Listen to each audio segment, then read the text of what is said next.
You're back. Good. What can I help you with?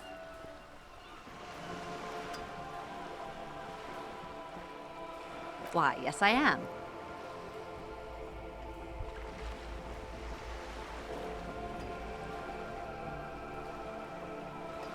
The boat? No. It is called Cordelati 19 because that's the type of sloop it is. It's a pleasure craft, a 19 pacer. It also happens to be rated for Category 1 racing. Though these days I mainly use it for business. My sloop? I like it a lot. It's the eel's hips, baby. I'm enjoying this part of the interview. It has so little to do with the murder we're investigating. I really do, the lieutenant thinks. Is she thrown off yet? He's looking at the woman, assessing her.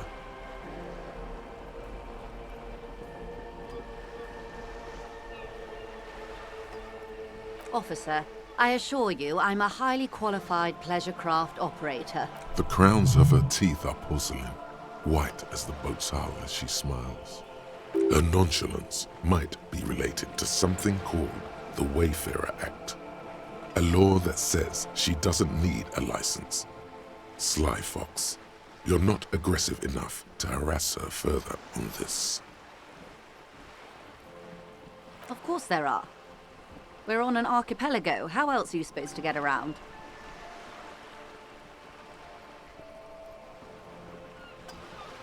I mean, we are on Le Caillou, are we not?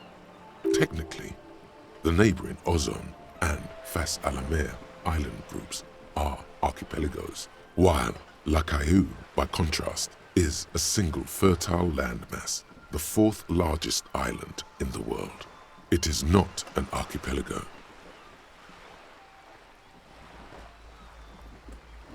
Okay, if you want to get technical. The point is, we're all on islands here, and sail is still the most expedient way to get from one island to another, especially when you're in a hurry to resolve a strike.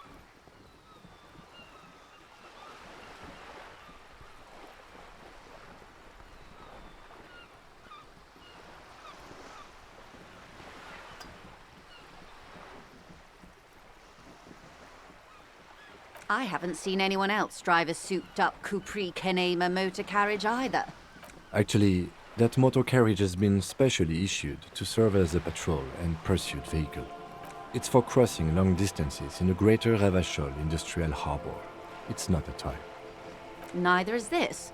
A toy, I mean. It's a machine for crossing long distances in the Bay of Revachol, between the city and the islands. You need to make this lady admit she's only riding around on this boat because she's rich. Why what? Stop thinking. Take her down.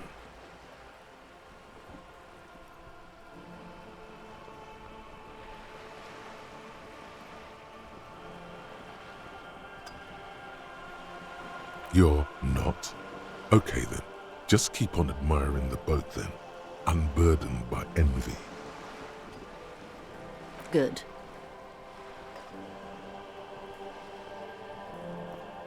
What would you like to know? Officer. The crowns of her nonchalance might be related to something called the Wayfarer Act. Of course there are. We're on an archipelago. I mean... Technically, the neighboring Ozone and Fas a la Mer island. I haven't seen anyone else. Actually, it's for... Neither is this. You need to make this lady admit she's only riding around on this. Why what? Stop thinking. Charge. You've got the guns and the ammo. Oh my. The E word. You mean to say that it's a symbol of conspicuous consumption? That I'm a member of the ruling class?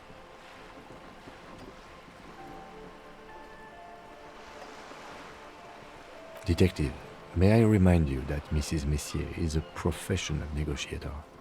Then what does that say? Does it say docking reserved for residents of Rue de Saint-Ghislain, 33A? 33A? This old proletarian haunt here? As I said, plenty of people drive boats, of all social strata.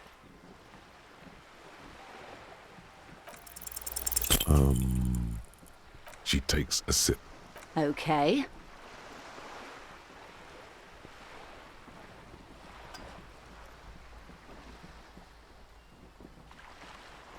Nothing happens for quite a while.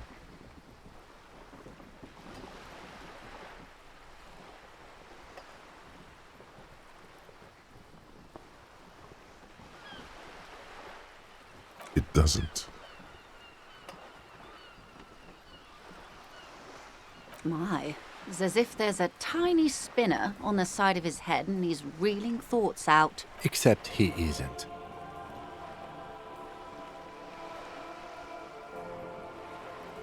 No worries.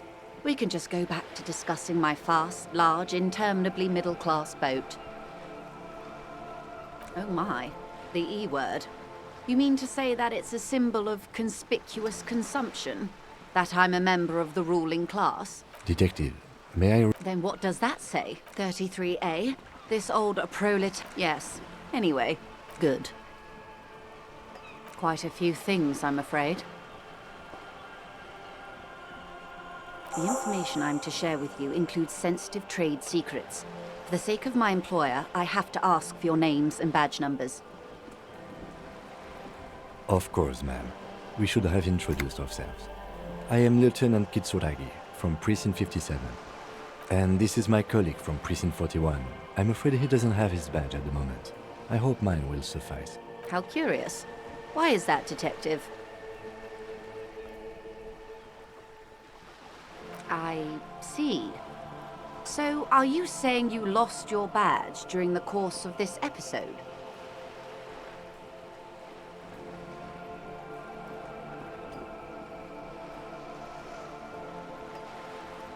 Oh dear.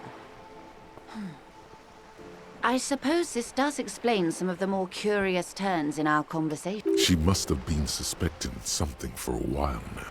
As I said, ma'am, his technique may be very unconventional, but he is an officer of the RCM. Of course, I sympathize. But I'm afraid I simply can't share anything more until I've seen that badge. She's a professional negotiator. She should be open to some sort of mutually beneficial arrangement.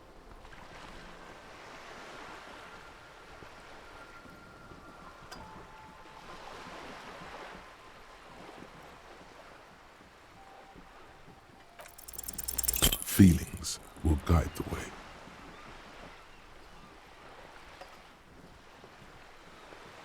I assure you, it is no small matter for me either. We all share the responsibility for disarming this situation. I hope you have a badge for me as soon as possible.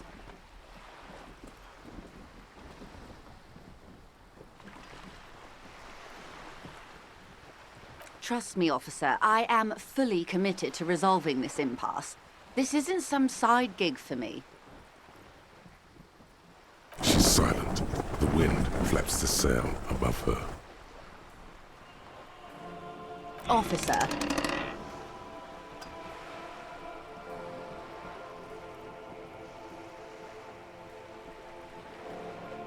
You know, I don't mean to sound cold, but if you want something, you have to give something back. More than just guilt. You're doing it. Despite your own best efforts, you're still getting in. Somehow. I'll be frank with you. If I'm going to break protocol, I need to be able to justify it to my superiors. They're going to want to see something tangible. The Union is conducting drug trade out of the harbor. It's an open secret in Martinez. Surely it must not come as a complete surprise to the RCM either. Perhaps it's time to look into it. Or you can find your badge, which honestly seems like a lost cause. Detective, a word in private before we continue. Hey. Psst. Yes, you. Word on the street is you're ready to start building communism again. Yes, you're ready to start building communism again. You've built it before. They've built it before. Hasn't really worked out yet. But neither has love. Should we just stop building love, too?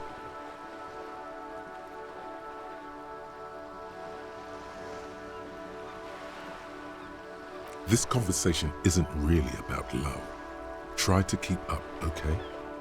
This is about the communism you've promised to build. Word on the street is it's going to be 10,000 times larger than any communism previously attempted.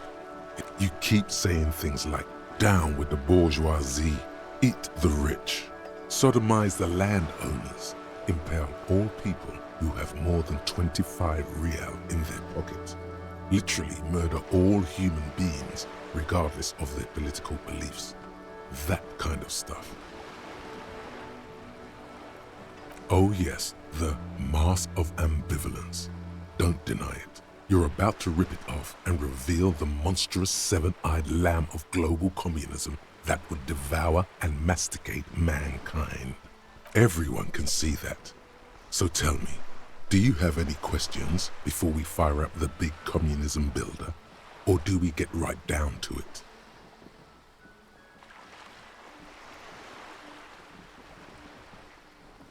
Failure. It's about failure. Yes, abject failure. Total, irreversible defeat on all fronts. Absolutely vanquished, beaten, curb-stomped and pissed on. Until you came along. You will reverse the fortune of the workers of the world. You alone, against every living thing, against every human alive. 800 trillion real in the hands of an impossibly well-organized ruling class. Towering city blocks of bankmen who have the ears of prime ministers. Million-headed armies of nations and the love of your own mother. You against the atom, the charm and the spin, where the whole world failed. Matter failed to bend to human will. Human will failed to get out of bed and tie its laces. You alone, single-handedly, will rebuild the dreams of the working class. You are the last communist. Now get to work, comrade.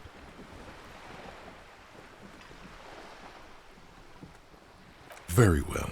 I guess no one will build communism then. Tell the working man it's over, unless anyone has objections. No objections.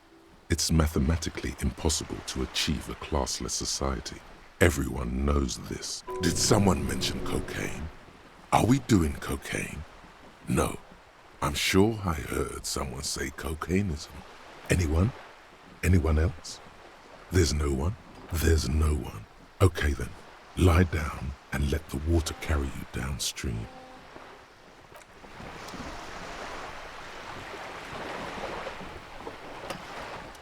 This is not going quite as I hoped it would, Detective. Honestly, I was expecting you to use your unorthodox technique to keep her off balance and, not volunteer us to be her henchman.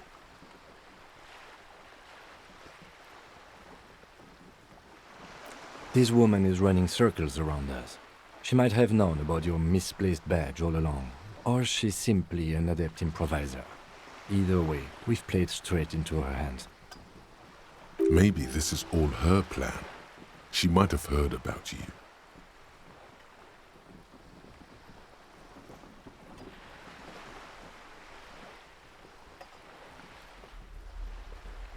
Oh, that would be fantastic, but do we have the time? The world is large and your badge is 8 by 6 centimeters. The situation might have changed drastically by the time you locate it. Time is of the essence. You could request a new one from your station, but that would literally take months. No. If there is reasonable suspicion, we must investigate. Otherwise, she could claim we are siding with the Union, or that we are on their take. We'd never hear the end of it. What I propose is, we ask her, then we investigate, briefly. But do not share the outcome of this investigation with her. We tell her it's done and demand for her information on the lynching. I wouldn't go that far. Her reaction did come off as sincere to me. I think she's just quick to adapt. She's a professional, after all.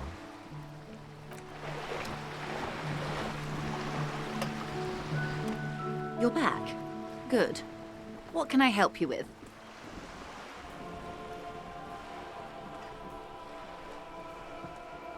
This reality. Yes, Reality is your side case, an experimental side case.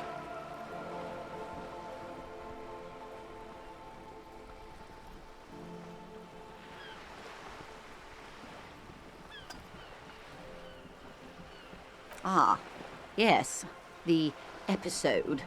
Sounds like an acute case of encephalopathy now that I think of it.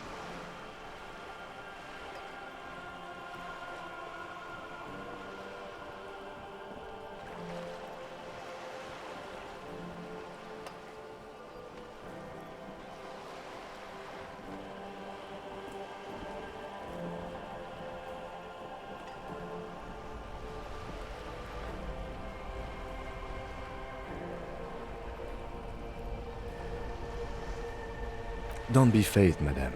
He functions perfectly well. He only needs a lowdown on all of reality. We may be here a while then. Ask away, officer. I'll help however I can. All right, we're in. I know these all look good, but begin with the first, okay? We're in Martinez, baby. Martinez is a district of Revachol. A very small district tucked away near the industrial harbour, north of the 881 and Jamrock. You would be excused for not knowing about it. Unimportant, they say. Forgotten, even. Shelled to smithereens during the Revolution.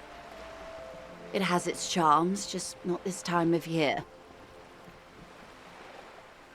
I'm not a good ambassador. I've only been here once before. As a teenager. Not a lot has changed. There are ruins, a terminal, fishing boats, reeds, boys with boxy shoulders. This place used to be a province, a workers' resort before the city swallowed it and the artillery did its work. The reeds are the real star of the show here now. The further down the coast, the wilder it gets.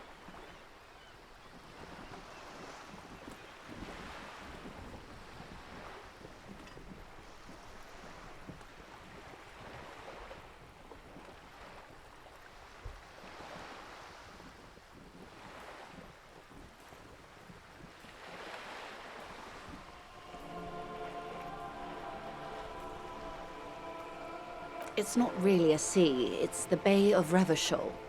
And the bay feeds into the ocean. Yes, we're on an island in an ocean, the world's largest body of water, the Insulindic. Known to the early Revacholians as Les Immensités Bleues, the blue immensities. Vast, lukewarm and unknowable, flowing in and out of sight. Caillou, as you already know. Imagine a pebble. A smoothed over pebble amidst a great blue sea, misshapen, cracked. The cracks are the river Esperance. We're in the delta of this river on the 6th branch, the Martinez distributary.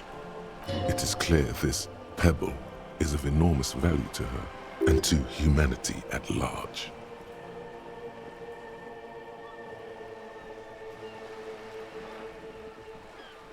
Revachol? Revachol is what you call a city. The great kind. As if it's self-explanatory, beyond patriotism, a fact. History detective. They built this city to resolve history. Our part in it, at least. Our centuries. The nations of the Occident, or migrant workers from Seminine and Ile Marat, depending on your creed.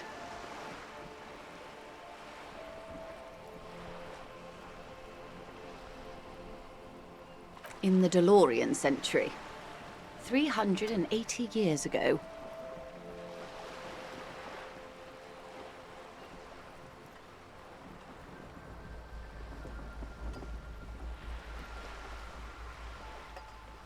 They say it's where the terrible questions of our time will be answered. The tensions are highest, the fault lines deepest.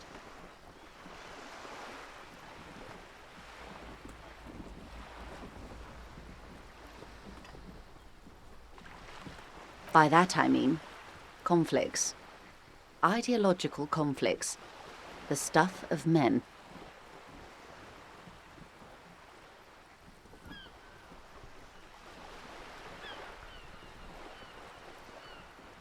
We are standing on a fertile, self-sufficient island able to sustain up to 200 million people in the middle of the Insulindic Ocean, the world's connective tissue. It's where the money is.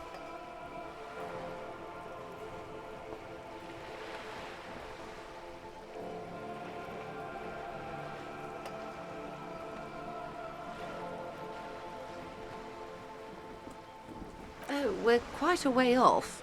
About... A collection of tall ghosts behind the water vapor, light reflecting off their glass windows. 22 kilometers from the center of the world. That soldering iron is the bank of the world building.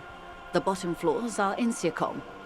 Coalition government, Insulindian Mission Command. Silence. She lowers her hand.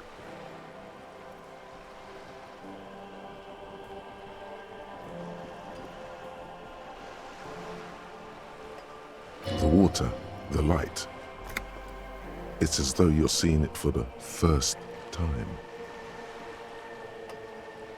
There is no recognition, only the immensity of the sea and the cold radiating from it.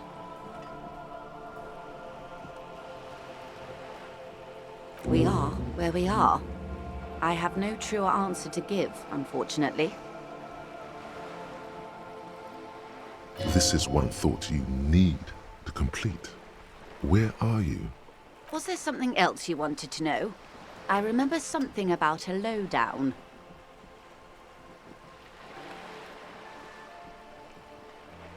This has been informative. Thank you, ma'am. I'm sure my memory-impaired partner has many more questions to ask, about even more fundamental aspects of reality. Might I suggest not asking them all right now? Ma'am, Messier will be here later too, and tomorrow. Isn't that true, ma'am? Absolutely. My commitment here is long-term. It's better not to eat all your candy at once. Indeed. I'm always at your service.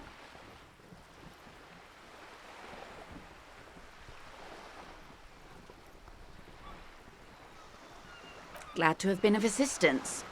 The little that I know. Anything else?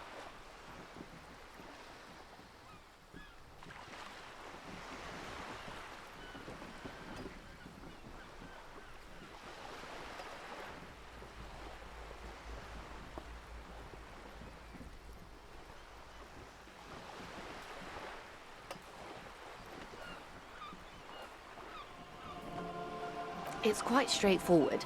Someone is using Terminal B to smuggle raw ingredients from the Samaran Isola into Revachol with the Union's blessing. Wild Pines has suspected it for years.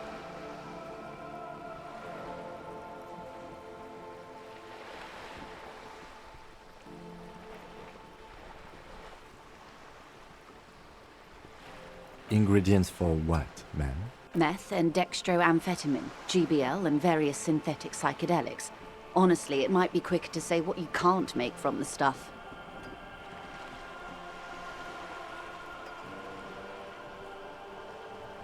Yes. After they clear the terminal, we lose track. The actual production is taking place at various sites in and around Jamrock Quarter, north of here. Wild Pine seems to be well apprised of the local drug trade, ma'am. Do you mean to say the Union also produces the product? Sells drugs, I mean? We're in logistics. It's our business to know. And no. As far as the company knows, the Union does not produce it. They transport the ingredients for a cut. Yes, but you won't get anything out of Evrat and the Dock Workers Union. Still, every chain has its weak link. The handoff. The motor lorries at the roundabout. Precisely. Someone needs to move the ingredients from the harbour into the city. Once they reach Jamrock, they're distributed to a network of local manufacturers well beyond our grasp. But in transit, they're vulnerable. How convenient that they're stranded like beached whales at that roundabout. Perhaps you've noticed that a number of lorries are tangled in a traffic jam at the roundabout just now. Interview the drivers who are still hanging about. One of them might be waiting for a crucial shipment.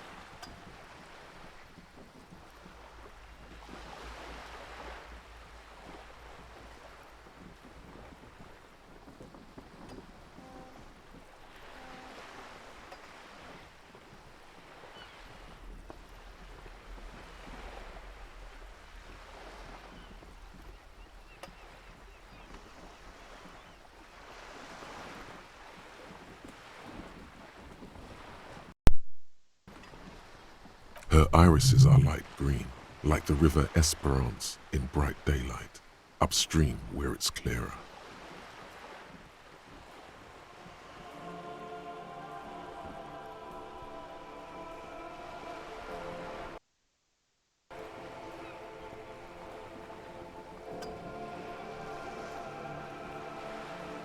I'll be explicit. If you find this driver, I will share company secrets with you.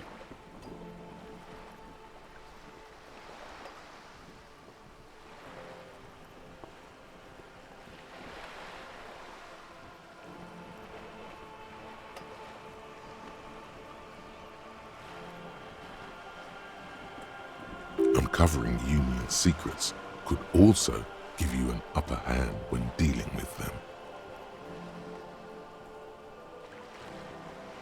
No. We asked East Motor Track to raise the drawbridge. The road company is a partner of one of our subsidiaries. However, this is a limited time opportunity. Once the complaint has been processed by the Trade Committee, they'll have no choice but to lower the drawbridge, and the operation will continue. Thousands of litres of raw ingredients will pour onto the streets of Revachol. Not the east across the river, but the west. The vulnerable, the weary. Well, at least this solves one mystery. What is that, Lieutenant? Why I had to call East Motor Track and beg them to open a drawbridge for me. I'd wondered since I first drove in, on my motor carriage. I am sorry for the inconvenience, Lieutenant Kisaragi, but we need them trapped here. This is a unique opportunity. I'm sure you understand. How do you think they're financing this strike? There are thousands of unpaid dock workers going strong for the 4th month straight. There was a shakedown of local businesses preceding the strike. Many were squeezed to bankruptcy to fund it. With all due respect to these desert cacti, the contents of a few cash registers cannot provide for 2,000 men. The local businesses can scarcely provide for themselves.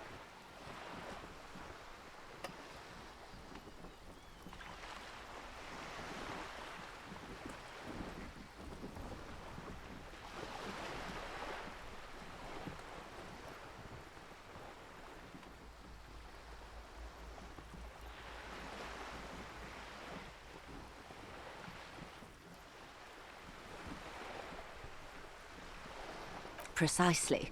Smuggled out of that very gate at night, most likely, then loaded onto lorries and driven to Jamrock. You simply need to find one driver who will open up to you.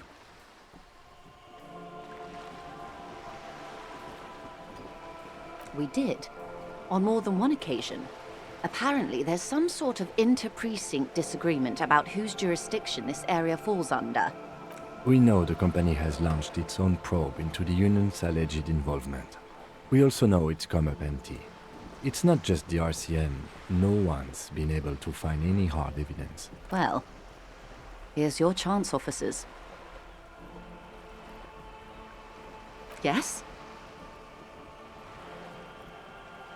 Excellent.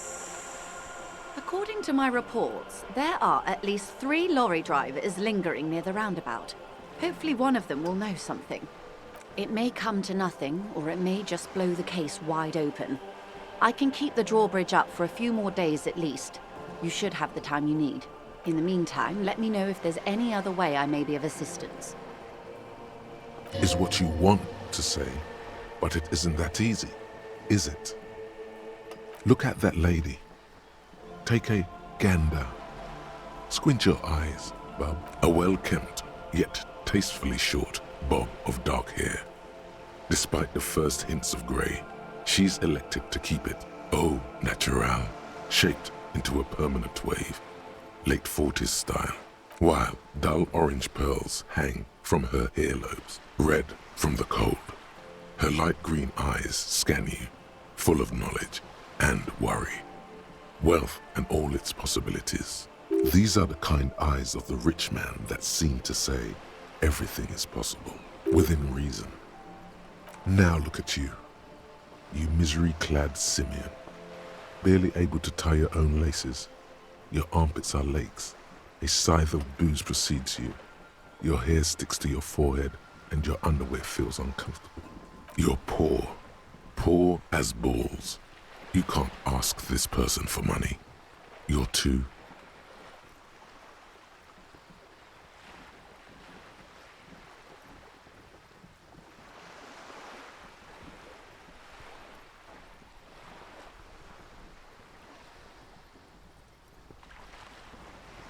Yes, you're too ashamed to ask this person for money. Too scared to belittle yourself in her eyes. Those half-precious stones of Odinel. As I was saying, if there's any way I may be of assistance, please don't hesitate to ask.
you see two lowly, defeated speakers, thralls, slaves basically, perched atop them like conquerors surveying the land.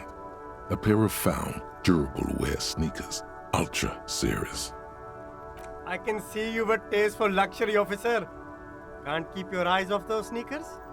Speaking of luxury, you should go over and ask about paying for those sneakers with your net worth.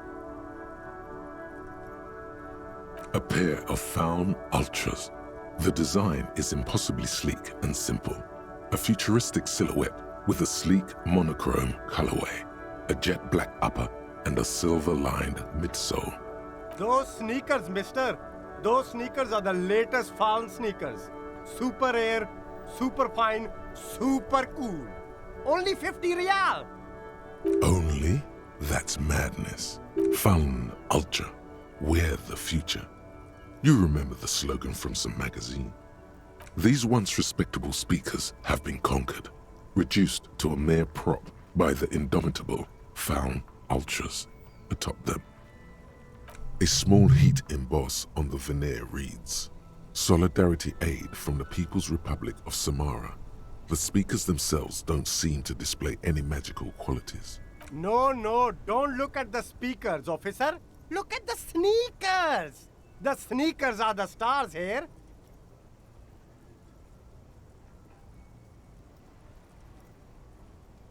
These, officer? These speakers are Samaran garbage. I'm ashamed to even use them for props. Don't waste your time on them.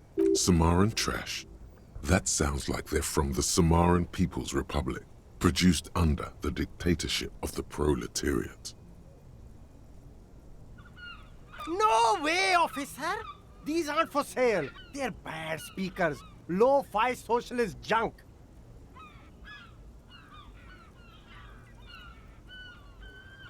No, officer. You're a high-class policeman who accepts nothing less than the best. Lucky for you, I've got the best on sale. Well, if you want them, but see, they are the pedestal for my sneakers. If I let go of the speakers, where will the sneakers go? I can't leave premium lifestyle sneakers on the ground. If, on the other hand, you wanted to buy the sneakers too, I could maybe throw in the speakers for little extra. 50 cents? Damn, so you have to buy the sneakers first.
The trash container stands in the smell of rotten food rises to greet you.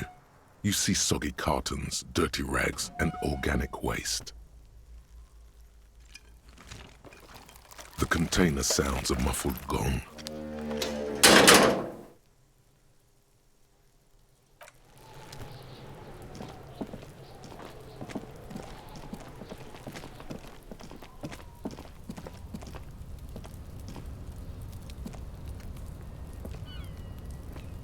inconspicuous pile of the roofing material, Eternite. Because there's a secret door hidden behind the panels of Eternite. There it is. You see a shabby little door.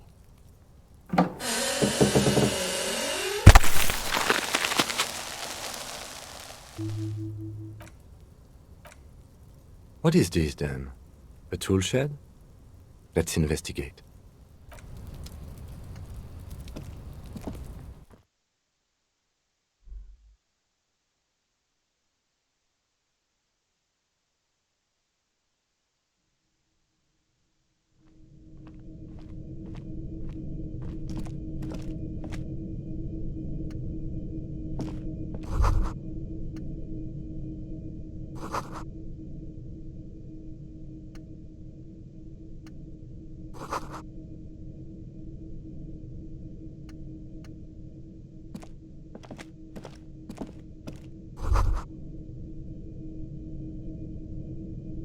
Be still, my beating heart. It's amphetamine, sweet amphetamine. The lieutenant isn't studying the powder in the mirror. He's studying you. There's a good vague way to ask where he stands on drug use. Professionally, I mean. No, I'm just a regular detective, thank you very much. Perhaps not. This is below our pay grade, detective. However, see that ladder there? It's probably another way into the industrial harbor, no? A secret path the local kids use.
Looks like someone left his tarpaulin cloak hanging on the railing here.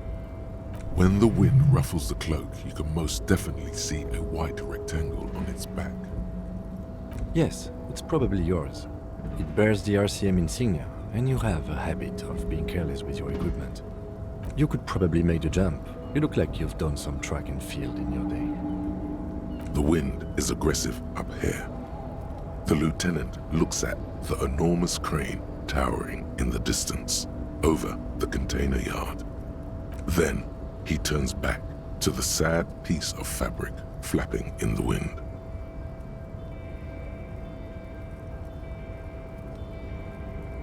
The cloak?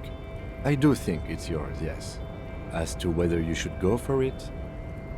Well, It doesn't seem too dangerous. 2-meter stops. Whenever you're ready to do it, I'll be right behind you. The cloak looks like a bag of goodies floating in the wind. Who knows what its pockets may hide? What are we doing? We're awfully close to breaking into the industrial harbor. They're bound to have information for us.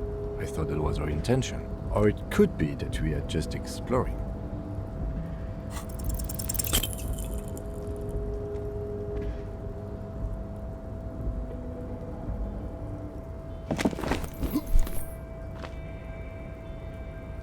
Nope, no.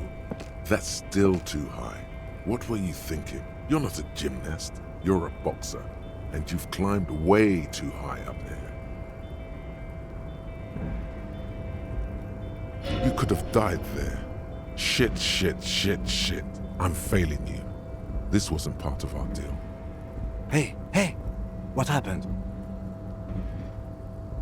I understand. We can always come back when you are feeling better.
There are several footprints in the mud.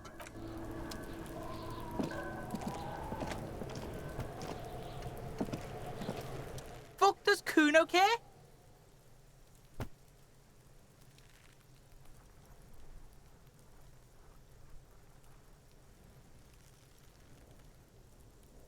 Pig, do you have any idea how fucking stupid that sounds? Kuno's cruising his bitch on the town, and the bitch comes back griefing to the Kuno. What is up with that? Despair creeps into you, getting fat on your weakness. Whatever noble intentions, you're still coming up with sentences. That's a step up from total annihilation, right?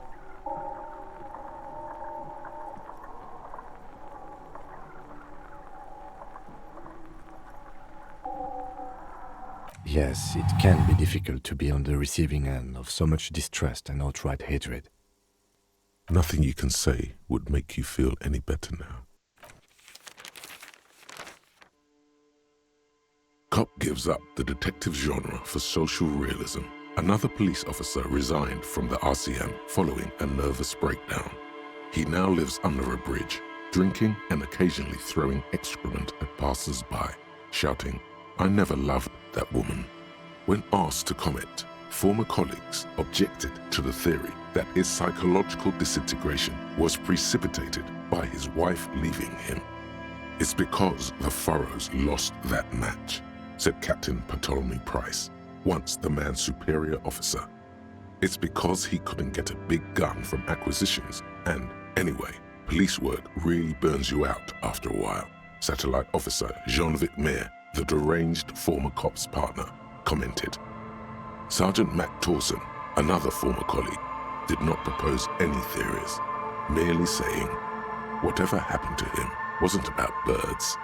He got fucked, that's all.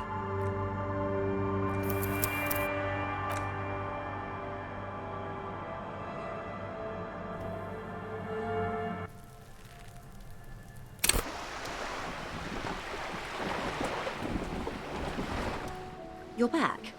Good. What can I help you with?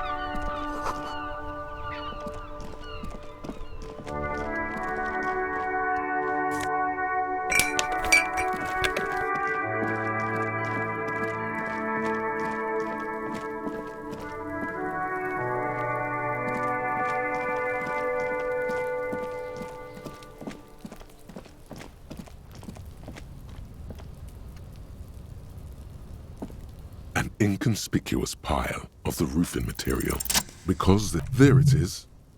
You see a shabby little door.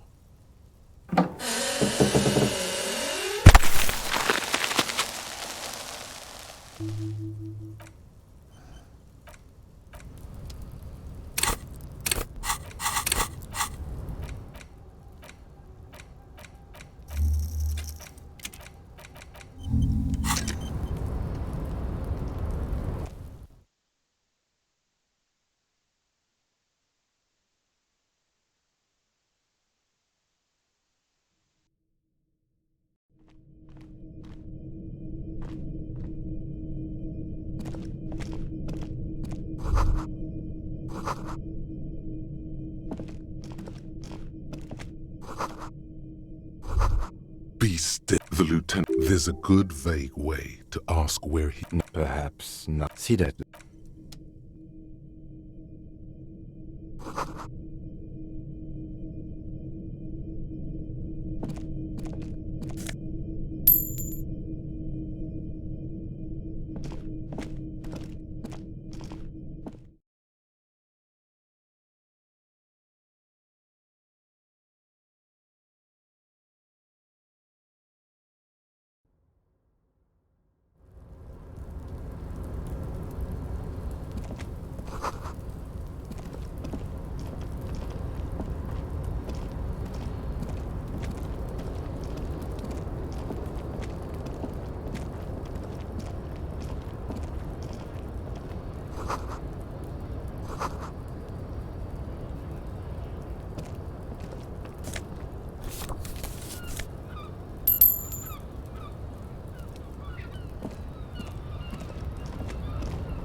Looks like someone left when the wind ruffles the cliff. Yes, you could probably make the jump. The wind is aggressive up here. The lieutenant looks at the enormous crane towering in the distance over the container yard. Then he turns back to the sad piece of fabric flapping in the wind. What are we doing? Or it could be the cloak? Well, The cloak looks like a bag of goodies floating in the wind. Who knows?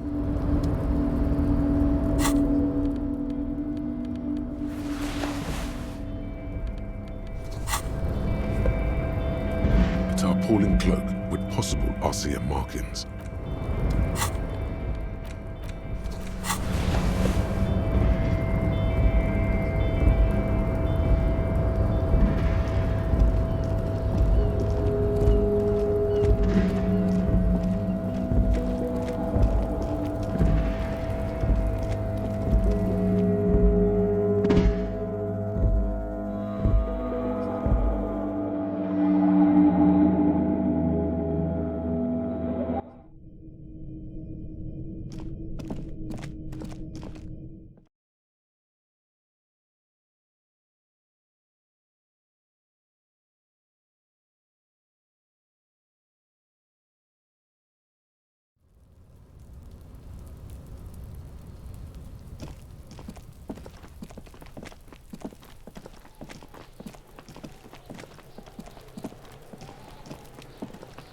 There he still is, looking right through you with his white eyes. The body below is entirely dedicated to that corpse smell.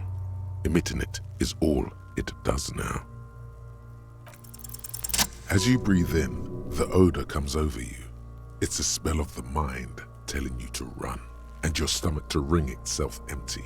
With your hands at your sides and your eyes squinting, you stand in it. It's a puzzle. What's hanging in front of you is a puzzle of decaying flesh, tattoos, and tendons.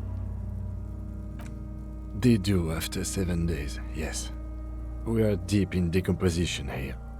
The man before you is naked, but for a pair of underpants and enameled boots. His skin is greenish, marbled with decaying veins, and blotched by lividity. A fading web of tattoos covers his chest and shoulders. The cargo belt used to fasten him to the branch above appears industrial in strength.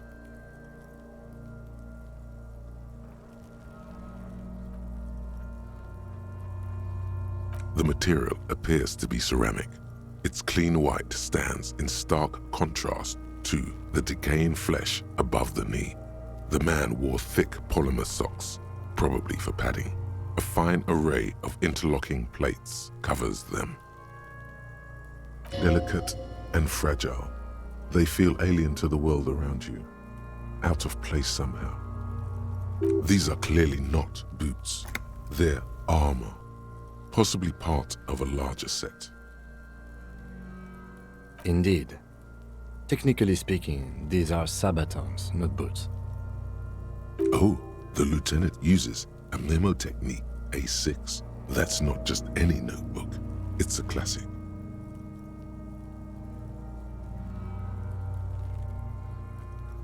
It's clearly some manner of super armor, or future armor. Super future armor? I'm useless. Ceramic plate. Zirconium dioxide, most likely. This is where the make would be. Under the heel. Fair weather. Fair weather model T500 VE. I'm guessing that's vitreous enamel. This is advanced stuff. It is. It's expensive. We've requested similar material for our tactical units for years now. The constabularies deemed it too costly. In that time, we've lost 6 men to semi-automatics. For a full set, about 4 years of wages.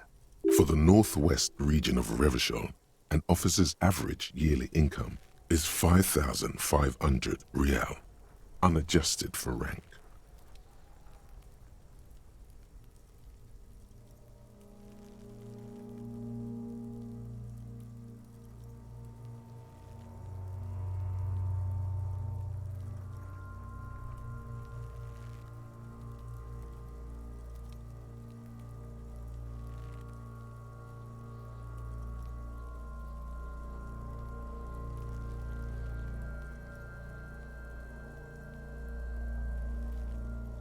Not too much, yes.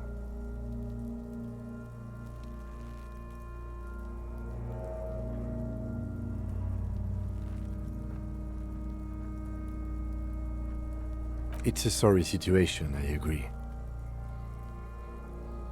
The locals probably scavenged it. It would be odd if he had more on after 7 days. We should keep a lookout for these species. The armor could yield information. This is one thing he might actually know.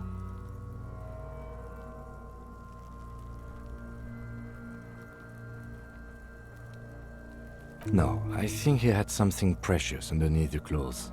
They had to remove the jeans and shirt we found to get to it.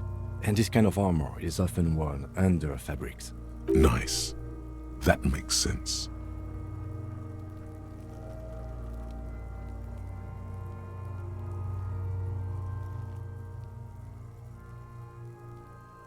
They usually hang them completely naked for that. La puta madre, the Mazda, the Besmerties and the like. This one still has his underpants. Fucking talking about underpants. Clearly, Kuno would like to interject something here, but there's not enough for him to hold on to. That's for us to find out. Mr. Gart implied he was security personnel for the harbor company. This confirms my own assumptions. I agree. This equipment is way beyond what a guard can afford. A small bell-like sound fills the air, like tapping on the side of a porcelain cup. It's anything but.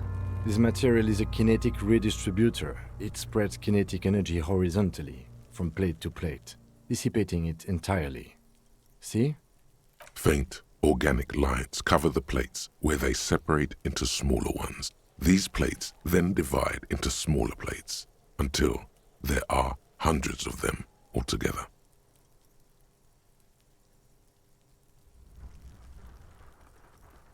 Like whirls of floorboards, the design looks organic, influenced by highly resistant wood materials, like lignum vitae and ebony perhaps. If trees were made of porcelain, this is what their cross-sections would look like. The smooth, glossy surface fractures into ever more intricate interconnections, peaking on the right sabaton, where you notice. The whirls are in the shape of a letter and number combination, E50, 100, 1000. Good.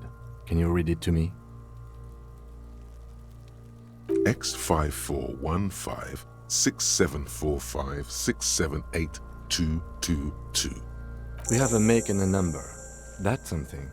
We can use the radio in my kinema when we're done. Either station can chase it for us. The locals probably scout. We should keep a lookout for these species. The armor could hit. The sabatons dangle off the man's. This feels dangerous. Are you sure? The stench fills your nostrils. As you push downward, an ominous creaking sound comes from above. Stop! Pig's gonna pull his head off. Brutal!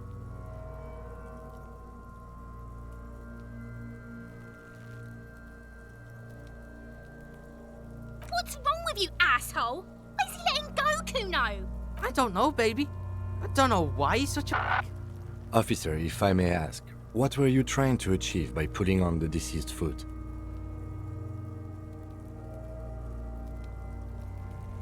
The cadaver slowly twists on the cargo belt, his torso covered in tattoos, and extremities blotched pink and blue. The hangman's knot is pulled tight by the weight of the corpse below. Yellow, hard-edged polyester cuts into his neck. Above, a sliding buckle ties the belt to the branch. This is a steel-reinforced cargo lashing belt, big brother of the regular cargo belt. It's used for tying cargo under 6-rotor airships. Airlifting. I thought it was used on lorries for strapping cargo to them.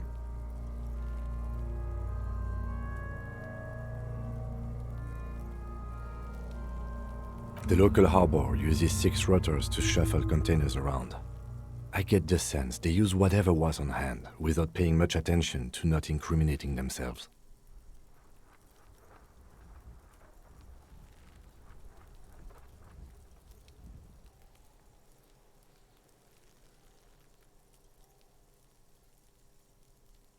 I was afraid it would be. Thin steel wiring, parallel strands. This makes getting him down more problematic than I had assumed. A noose is one of those things that's easier to use one way around.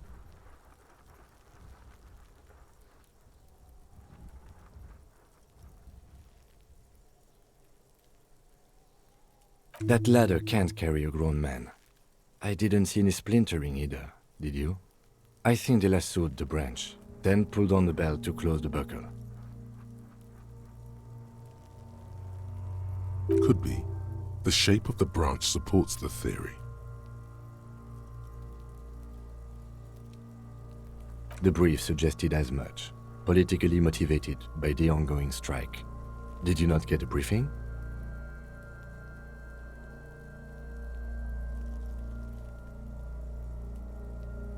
Okay, you should ask me for one the first moment we get.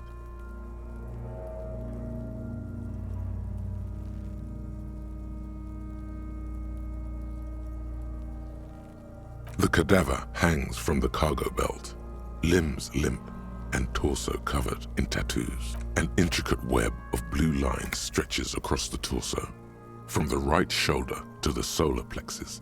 Each time they intersect, a small white star is formed in their crossing. Hundreds of fading asterisks riddle his skin. Their concentration is highest around his heart. His corpse is marked by stars. Alcohol and heartbreak.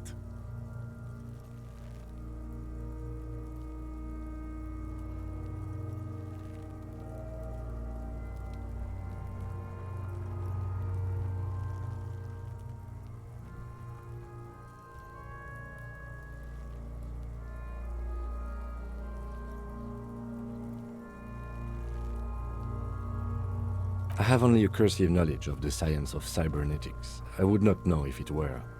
But it's not quite complex enough, is it? I agree.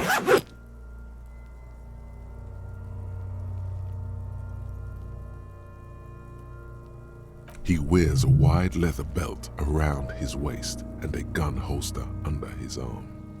He takes a thin piece of milled aluminium from his coat pocket and pulls it open. Sounds like a sword being unsheathed. A small lens appears, some sort of camera. Shit, Kuno! What the fuck is that? An instant color camera.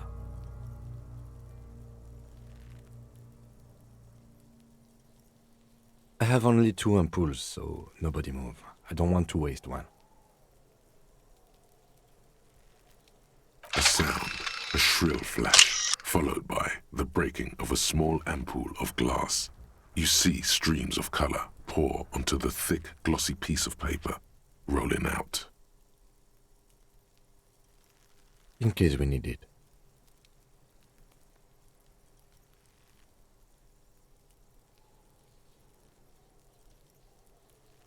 Yes, it is pretty cool, isn't it?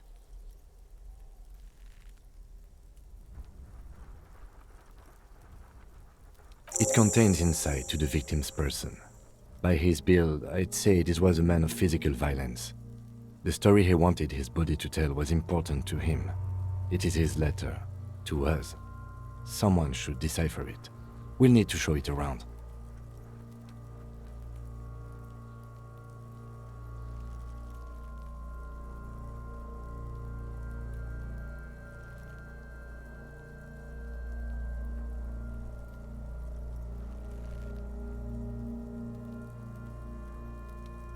Sure, just don't lose it. The glassy-eyed corpse looks by, his mouth mute and his skin as colorful as the chemical rainbow on the photo paper, teeming with opportunistic organisms. His eyes are milky white and blind to the world, protruding comically from their sockets. There is no one home, just subaquatic terrors there. Dark brown hair grows on his head. His face is ready to explode from the organic processes inside. The death's head grin has passed. What remains is an unrecognizable mess. The corpse is dead silent. You have no idea why you just said that. Who is he? He is male, 40 to 50, with an athletic build. The corpse looks right through you as you distance yourself from its stench, eyes like a shark. As you narrow your eyes, the monster before you blurs into a violent mess of green and pink. This is a trick. You've done it before. Pink is where the blood settled in the first hours post-mortem. You can use it to see if the corpse has been tampered with. Does his position at the time of death match the discoloration? Only the lower extremities are pink with a dash of blue. His fatted hands, thighs, and his neck, just above the noose. The rest of the corpse appears dark green in the cold spring air. I see it. His neck too. The lividity goes right up his chin. We have good, well-pronounced discoloration here. The monster comes back into focus, an explosion of color, coursing with dark marbled veins. His stomach appears pregnant with something. Black liquid streams down his thigh and onto his boot. So, what do you think?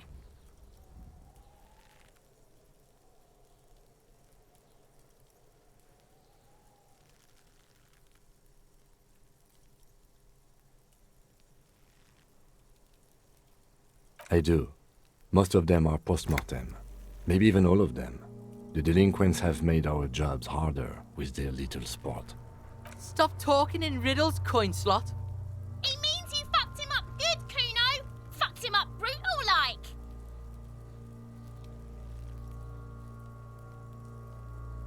A pool of blood and feces has eaten into the frozen mud below the man's feet. Purge liquid is dripping into it, drop by drop. The victim appears to have contained no more than half a kilogram of digestion at the time of death. The fuck he's saying? Talking about shit.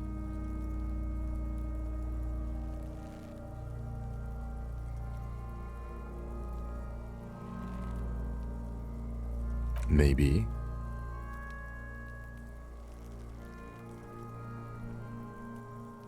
Agreed, especially on the neck. The belt acted like a tourniquet, keeping the blood in his head. The hypostasis supports a hanging.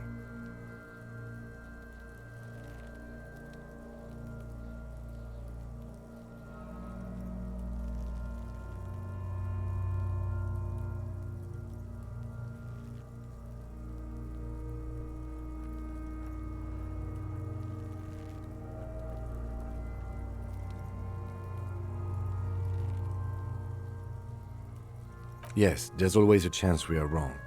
We should check for ligament marks on his neck to see if they're in tune with the belt. We'll have to get him down first. But there is no breath to catch. Only the cadaver filling the air and your nostrils. He slowly rotates before you, decomposing. Are you sure we finished the preliminary examination of the cadaver? We might miss some of these things once he's done. The cadaver slowly twists on the cargo belt, his torso covered in tattoos and extremities blotched pink and blue.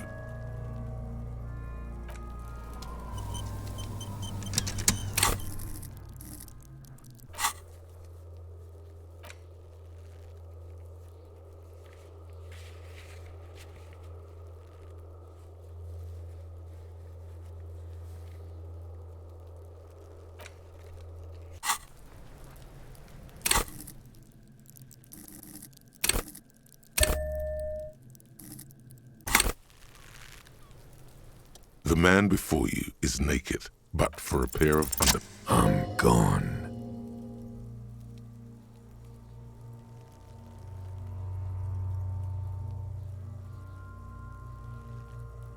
I'm a joke. Look at me.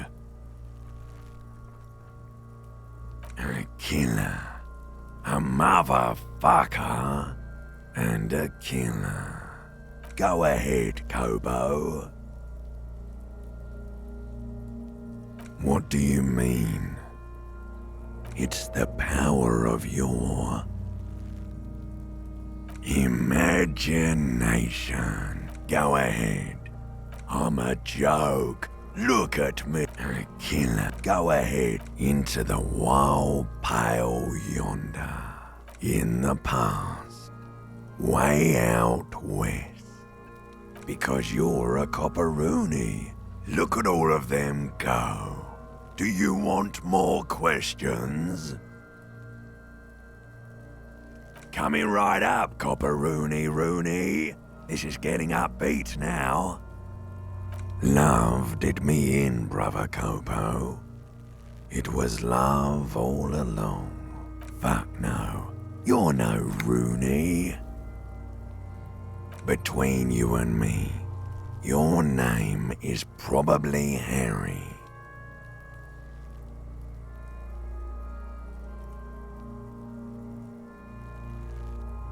You can be anything you wanna be, brother Copo.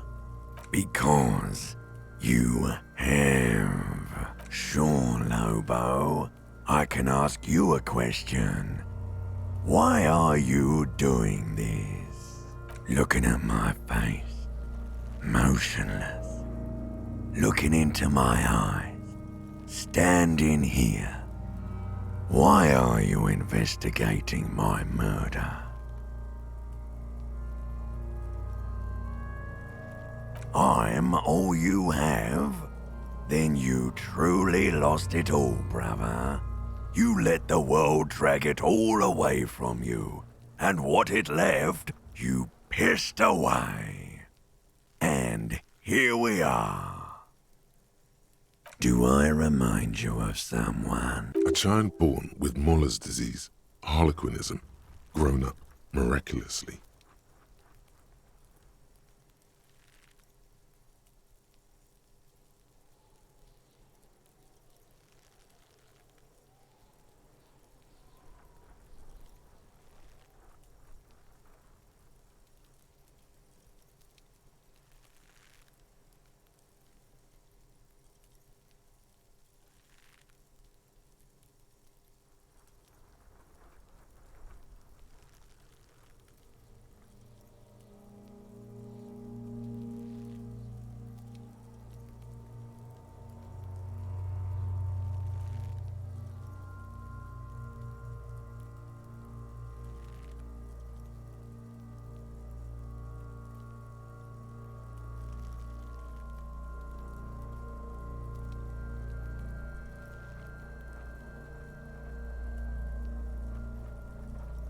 You sure wrinkled out of that one, Coppolini.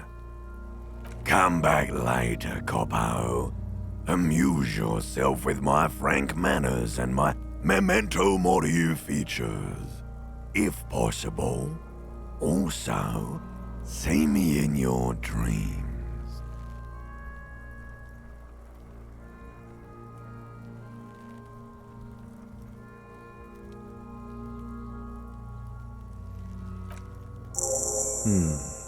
The steel-reinforced belt presents a unique challenge. I brought chain cutters, but I don't see a good angle of approach to the belt. He doesn't actually think the challenge is unique. He thinks it's frustrating, annoying, and harder than he thought. The cadaver is a good 1.2 meters up. Neither one of us can reach the belt without assistance. And even if we do, there's the question of cutting the airship strength material.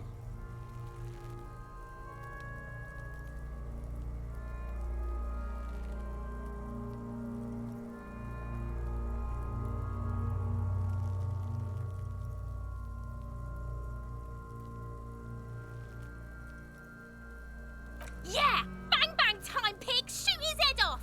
How? Where the buckle ties the rope to the branch, that's a good spot to aim.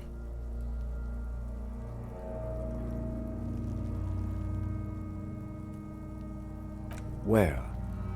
Ah, yes, I see. If the shot hits that, there might be a chance to release the belt. Yeah, now we're talking. Entertain the Kuno with some shit. They'll miss! The pigs will miss Kuno!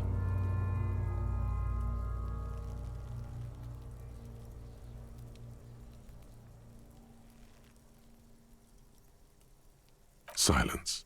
With his elbow sharp, the lieutenant unzips his jacket and produces a lightweight firearm. He drops a paper cartridge in the barrel, separates the scouring stick, and gives the cartridge 5 tucks. That's a Kiel A9090 Armistice, mass-produced muzzleloader, ascetic, frugal, one of the most common firearms in the world. He then steps back and assumes the fellow's desk position, taking aim. The corner of his eye twitches. His finger is on the trigger.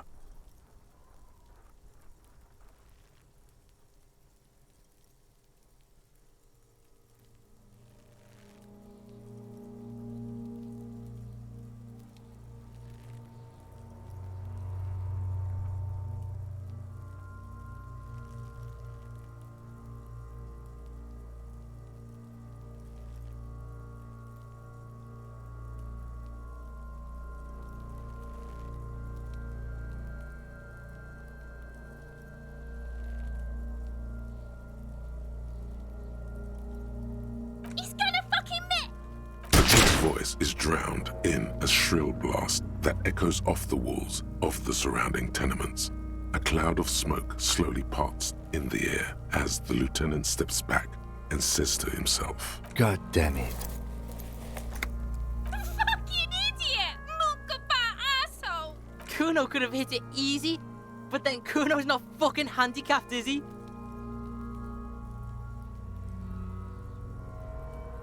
No, we are lucky as it is. We didn't break anything, and the victim remains uncompromised. Any more mistakes could put us in an unfortunate position with the locals. We have eyes on us. I didn't do us any favors with that. I have to say, it's beginning to look unlikely we can get him down without assistance.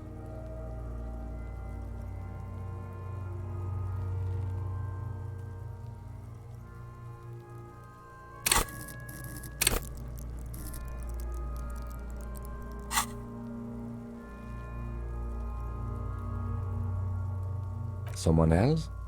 You mean like the police?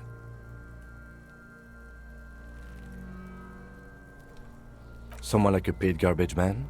Or a cleaning crew? I have bad news for you. That is a detective. I know it's hard, but I assure you, the others won't come to help us. And we have a growing sanitary concern here. We need to get him down, fast. Climb up there and saw the branch? There has to be a less risky way, with less falling down of trees. I was really hoping we wouldn't. The Union appeared to be suspect in this case. It seems like a dangerous route to go down. I would really prefer if there was another way. These people might have an agenda. Okay, they do have the tools and the men. And since it looks like they put him there... But what other options? The corpse twists on the belt, like chicken on a skewer.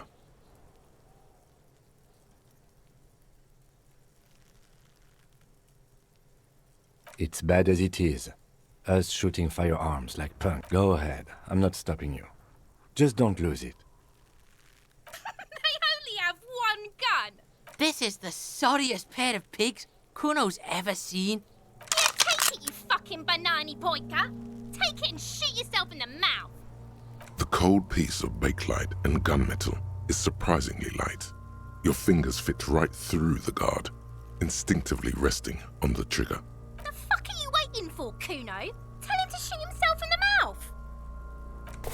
The buckle comes into focus in your sights. You stand with your feet planted firmly in the ground and your left hand supporting your gun arm. Why don't you just shoot yourself in your mouth? At least you won't miss. Or what? You gonna fuck me? You wanna fuck me, pig? Is that what this is about? Your field of view narrows.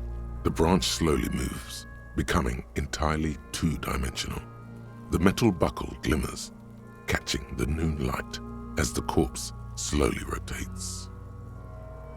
The slow movement of the branch in the wind and your shoulders directing the gun sync up, dancing hypnotically.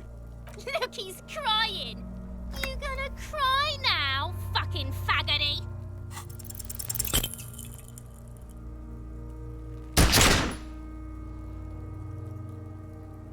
A plume of smoke erupts from the barrel. Your hand goes numb from the explosion. With your ears still ringing, you lower the weapon to see what happened. You missed the belt, but hit the corpse straight in the chest. Bits of ribcage protrude from the skin. No blood, only a murky sludge dripping down his belly. The sudden stink makes your eyes water.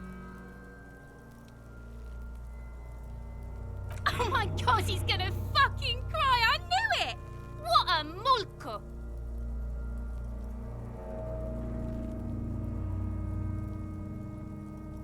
I agree. Police work is overrated. It is trying and stressful. However, it is still our job to get the dead body down from the tree. It's not the gun's fault you can't shoot. It's your pig hands. Pigs don't have hands. They have, like, fucking hooves or something. Kuno has hands. Kuno can shoot that shit down for you.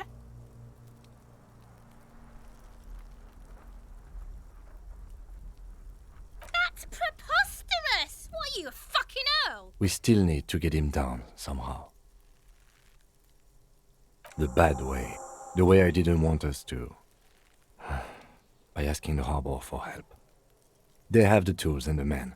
If they put him up there, they can take him down too. From the gates. By negotiating or fighting.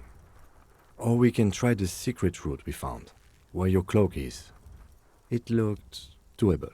To the gates. Let's negotiate.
The tear machine stands in the corner. A sign says, 1 bottle equals 10 cents. Your bottles clunk into the machine, and the money appears with a satisfying jingle.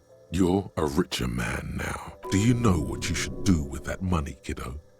You should buy more alcohol. Enter the endless cycle of consumption.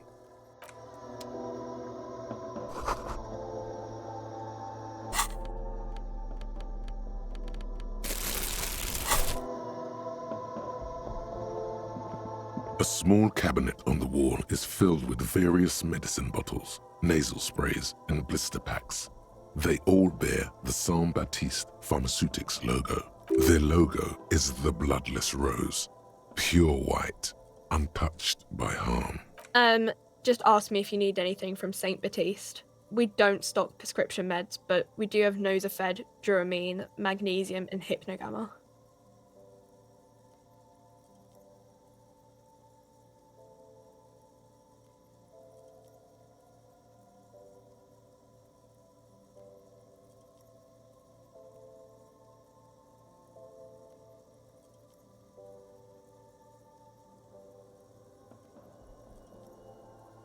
I don't know. Let's see. Nosafed is a nasal spray. Dramamine is a really good painkiller. Magnesium is a dietary supplement. Hypnogamma is... I don't really know what hypnogamma is. I guess it makes you feel less shit. It's recommended to use after lots of partying, studying, or exercising. No, sorry. I'm not like a doctor or anything. Saint Baptiste, you know, the pharmaceuticals company. Saint Baptiste Pharmaceuticals, the one that sells meds out of Saint Baptiste. That one. There. She is right. Saint Baptiste, the company, derives its name from Saint Baptiste, the city. Itself so named because that's what it is. A rare case where that really is the full etymological history. As far as almost anyone knows, at least.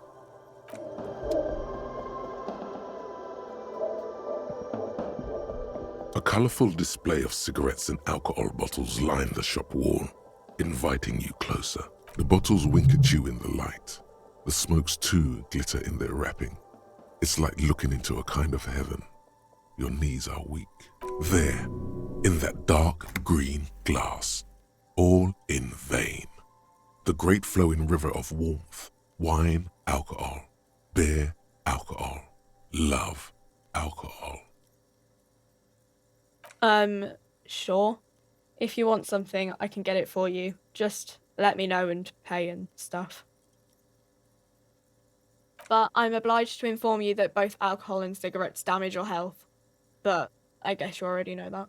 Know this, you will never finish your alcohol quest if you don't buy beautiful alcohol.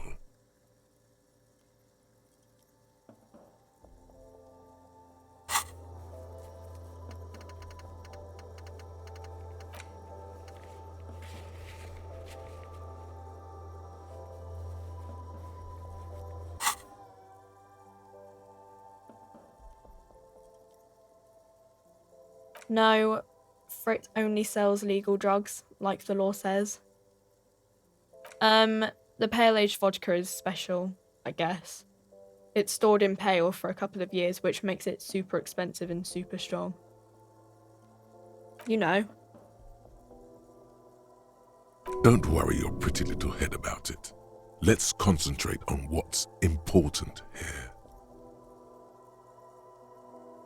I mean, I already said it'd hurt you. I don't know what else they do. Here you go, mister.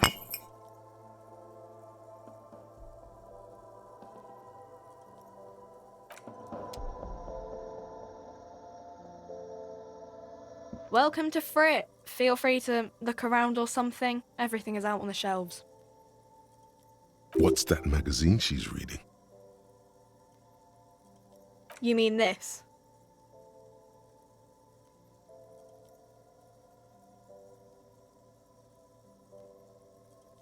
This is Pop Stars. It's got, like, famous people in it. It's not for sale. Looks like it also has something called Police de la Mode, featured on page 34. This speaks to you.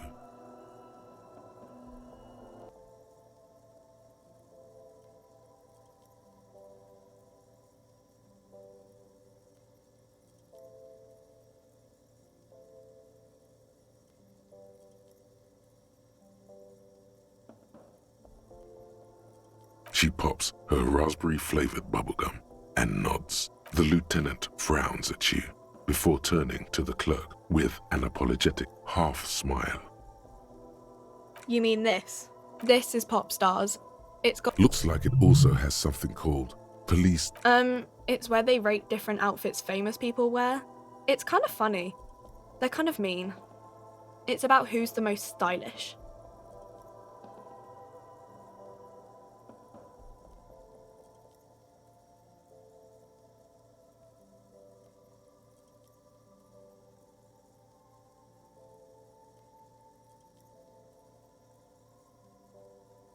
Benita.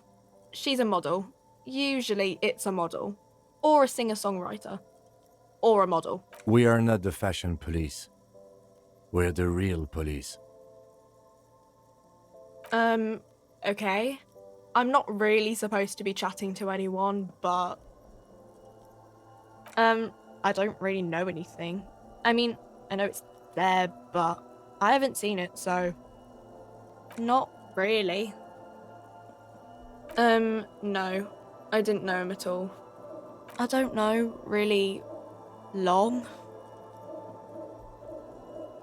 I don't know. No need to worry.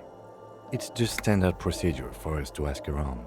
If you hear anything, let us know, okay? Okay. Uh-huh. Reality? You mean, what reality? Economic reality, or...? She is like a student unexpectedly called upon by a teacher. Can she answer the classroom question? I don't really know anything. I mean, I'm 15. I don't know. What about it? When ordinary people take over the government and, demand democracy. Yeah, it happened like 50 years ago or so. Sorry, I'm not very good at this. I don't know. Look at the clock. It's right behind you on the wall. The clock shows the time at 10:09. The hands seem to be still. It's apparent the clock doesn't work.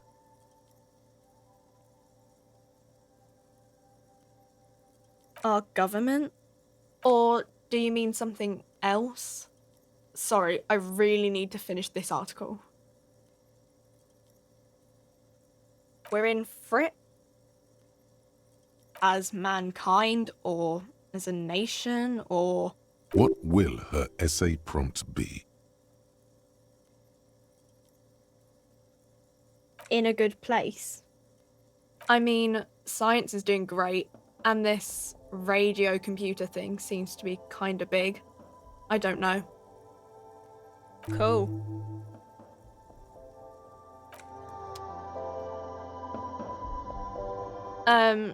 Is this...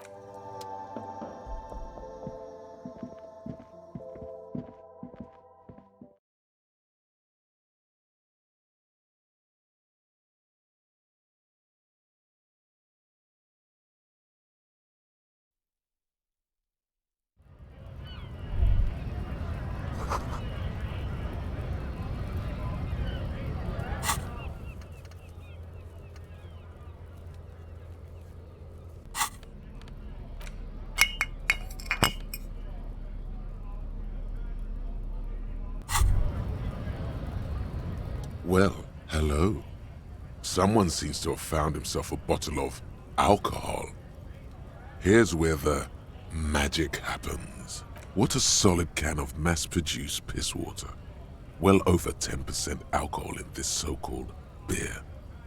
Pop it open before it gets too warm. Wow, the gods of mass production have made this alcohol container laughably easy to open. A child could have done it. There's a satisfying pop as the cap comes off, and the hair on your back rises like an army at attention. You've been here before. Welcome back, detective. The golden sun melts down your throat. Its rays filling your nostrils with sunshine. Your stomach melts from it into a happy, gooey mess. So does your mind. All the bad things are melting. You're you again. A real cop. A real detective. Incredibly well done. From the void we came, and to the void we must return.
Welcome to Revachol.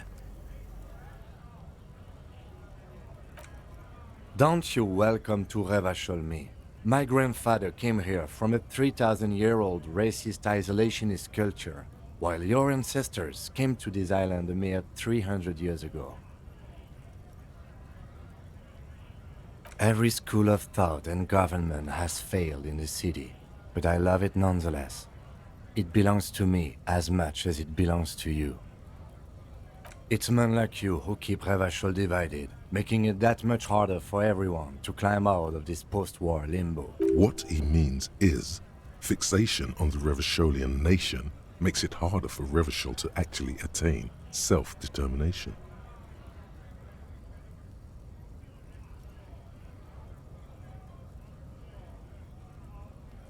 Oh, come on, man. I know exactly what you meant. You think my kind doesn't belong here, that I should watch myself and behave. But you see, I'm an officer of the RCM. It's actually my job to make sure you behave. I would advise you to remember that. Silence. The air between them becomes tense. Your partner needs backup. Now's your moment to shine. You two make a cute couple. You know that? The lieutenant exhales and resumes his regular calmness. Whatever you say, officers. He smells of heavy motor oils and his breath of high tar Oh man, that's great. Look at that guy go. Haven't seen anything that funny in a while. God damn.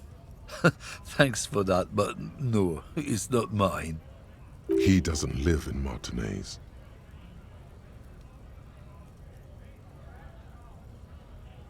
Oh, not much anymore. I'm here to pick up some cargo, but the dock workers are on strike, so it's a sit and wait on your ass situation. The strike? Oh, they've been at it for a while. A month, 2 months maybe. But this here is just the last week or so. Apples. Apples is exactly the kind of thing you'd say if you had something to hide. Yeah, apples? I take it you had other questions? It's about biological determinism, natural law, the sorting of the races. Not the most popular topic nowadays, with the coalition in charge and all. You might want to change the topic. That is, bury your head under the sand like common sheep.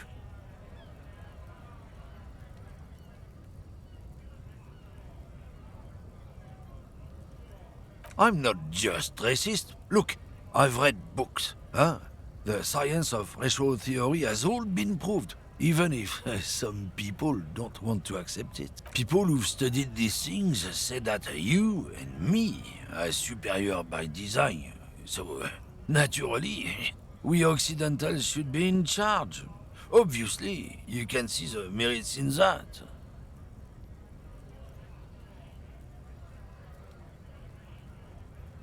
Open your eyes. Haven't you noticed something different lately? An unfortunate downturn, maybe? Huh? When members of the superior race cease to believe in their innate superiority, they stop competing for resources. This concerns you, policemen, so you better be vigilant. The damn kips are showing up good lately. Same with the mosquitoes. And the other intruder species too. They're on the precipice of cultural victory. Cultural victory? What is this then? It's what the kips of Boogie Street are going for, right under our noses. And the others too, on the radio. Heard any chansons lately? Heard any motetos or leader? No. Dominating culture is how they plan to win. They say so themselves. It's true. Also, you need to realize the dangers of mixing races. Who knows what might happen if people don't stay in their birthplace? You might end up with a new subrace, with unknown characteristics, leading to extra competition. That's why you've got to control the offspring.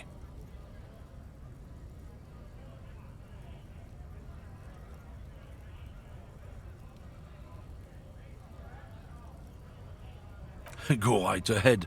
You may be a cop, but that won't help you avoid the calamity to come. Lieutenant Kisaragi's stern expression remains unchanged. Not a lot of moral fiber on this one yet, he thinks, wriggled out of it. Drugs? They're shit, man. I don't let anything pollute my body. You know where that shit comes from?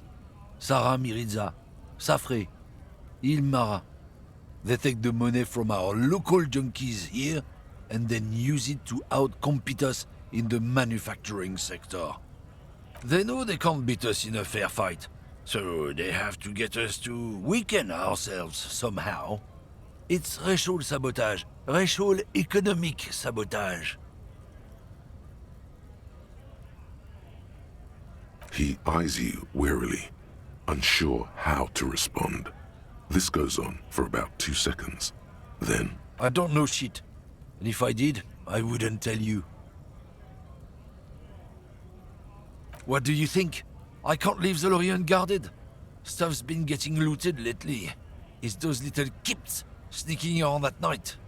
If they touch my stuff, the bosses will be on my ass like ass cancer. there was a bunch of spilled boxes in the back of a big lorry nearby.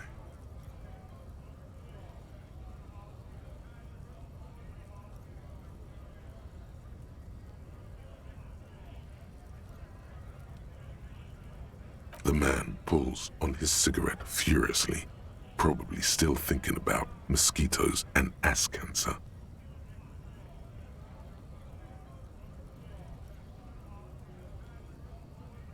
Drugs? They're shit, man. You know where... They know they can't beat us in a fair fight. So they... I don't know shit. What do you think? There was a bunch of spilled boxes. Yeah, I knew that guy. He was an honest driver who loved this country. We were having a good debate about genetics at the Wheeling in Rags when some kip boys smashed his lock and took... Damn, since he left, I haven't had anyone to talk to. If they were getting drunk inside the Whirling in Rags, how could they know who broke into the lorry?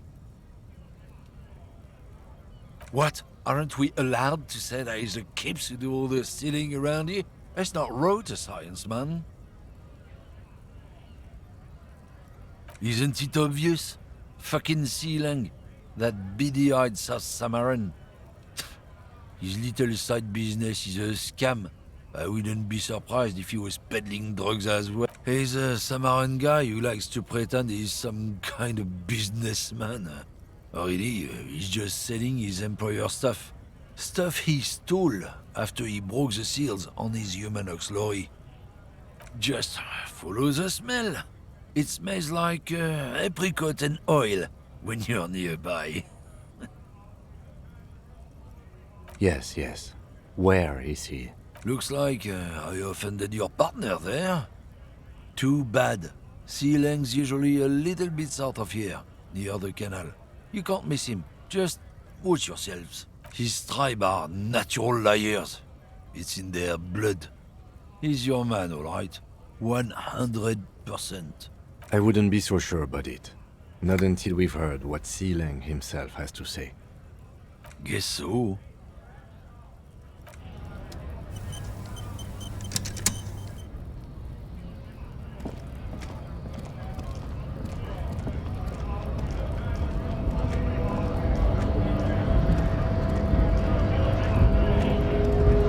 Scab? You're hazy on the notion of a scab. Smells like politics, though. Maybe it's got something to do with the flask he reaches for from time to time.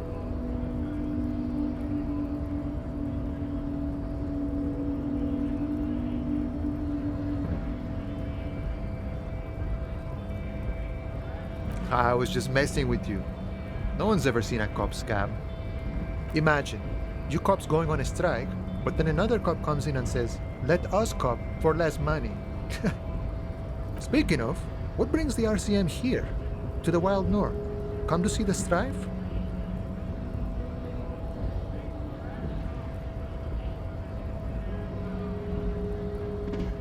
You know, serious business. I'm sure the big boss will be glad to tell you. You'll have to ask him first. He's a chatty guy. Wants to talk about the strike. Return once you've met the union boss and are on a better footing with the organization. Murder, huh? That sounds like a lot of hard work. You'd never see me investigating a murder.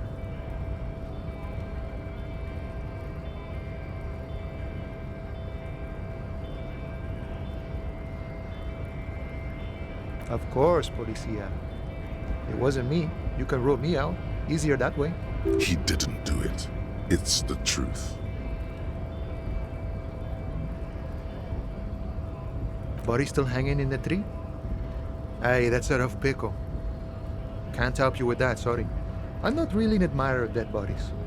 Might be someone else from the Union can render assistance. I don't operate in that capacity. I'm not a granter of passage. The passage grants itself. If it's all so simple, why don't the strikebreakers just go up the stairs? Aye. Walk right past Measurehead and go in. Yeah, the 2.5 meter tall Semini supremacist there. Walk right past him, then press the button to unlock the door, then go past him again, and you enter the arbor through the office. Está.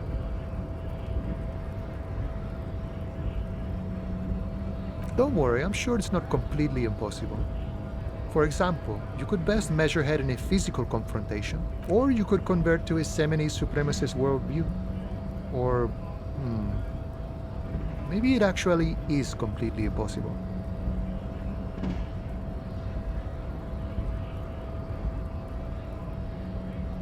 Not yet, no. He's incredibly strong.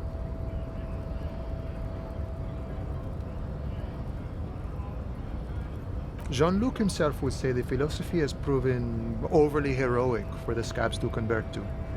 Not enough intuition. Sure.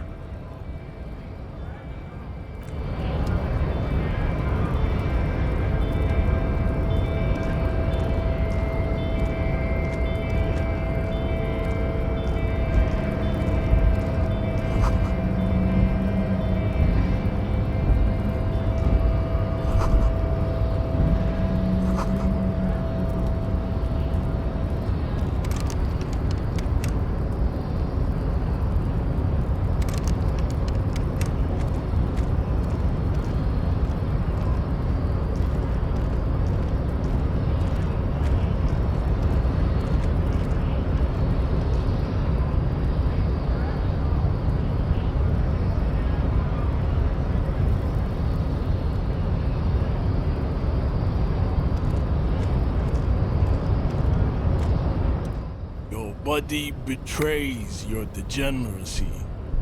Yeah, Measurehead. His body totally betrays his degeneracy.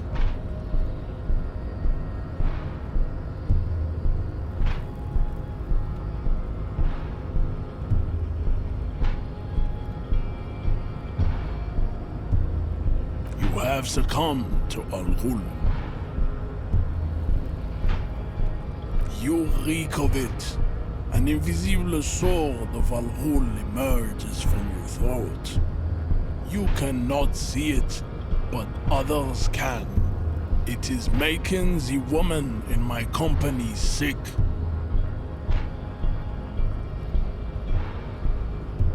Your mouth moves, but the one who speaks is Al-Ghul. You are but a vessel for the Ghul now. Very little of yourself remains. Occidental Haplogroup B4 is done giving orders around here. The influence of the ham sandwich race is waning. Does this remind you of someone? The guy down there?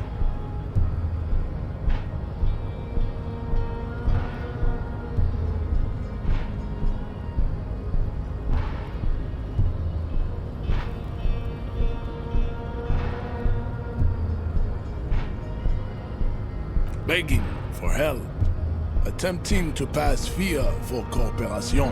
How far the Occidental Hablo group has fallen. You were once a noble and powerful race. You gave the world eugenics, electricity, and powerful weapons of war like missiles and aerostatic aircraft. You made great gains in metallurgy, race theory, and statecraft. You dominated lesser cultures, like the deformed Hemians and the inexplicably potato-obsessed Khoikos. But now your ascent to the genetic summit has halted. You are obsessed with sadness and with frivolous pop culture. You will be superseded. Isn't that right, babe? It is, baby, yeah. You know it. There is a button right behind him, just out of reach. It must be the one that opens the door to the harbor.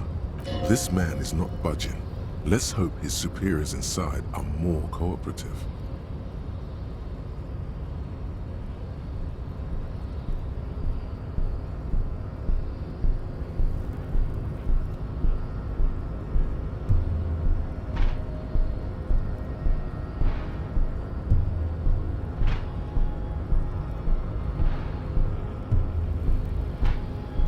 Enough with this begging. You should leave the stage of history with dignity by inviting the other races to a great world war. Bring your troops to the Simenon Islands and to Boogie Street, and we will pulverize you. When you are gone, we will build a museum for you. The walls will be lined with bottles of Al Ghul, your beloved beverage.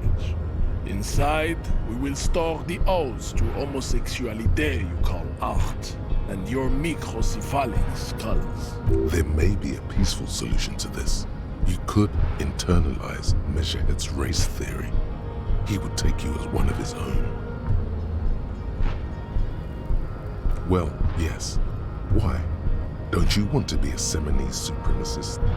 So what if you're not Seminese? You can be anything.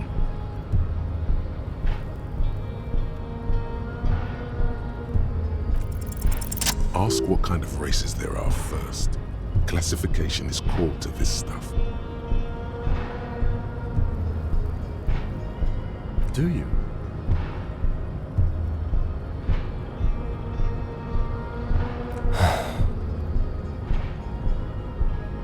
You are obviously a liberal, Sayolite. A polyculturalist. I can see it from your love of microtechnology and your sartorial choices. Do not deny your friend the truth you have denied yourself. There are 3 categories of race. Type A, the heroic races.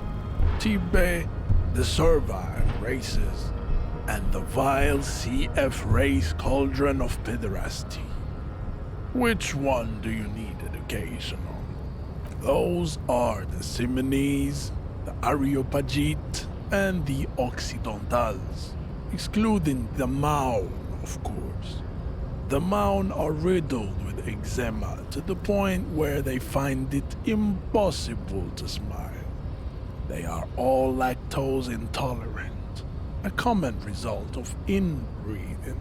A receding genetic pool has led the Maun on reprehensible street parades. In Maun cities like Stadskanal and Vredefort, wearing wooden clogs on their feet and little green tassels on their hats. You know them by the names of their nation-states. The Oranese, the Gotwaldians, and the Königsteiners. My people simply call them Maun. Maun is a derogative term for first world people of Gotwaldian descent. They do not all have eczema. Also, people of Katla, like the Suru and the Uhu, are much more lactose intolerant. In some municipalities of Oranje, people do wear shoes made of wood to street parades. Green, orange, and even yellow tassels have also been seen on hats.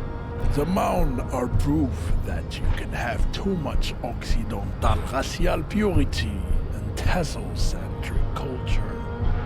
Inbreeding has led to a lactose-intolerant subrace whom no one can take seriously.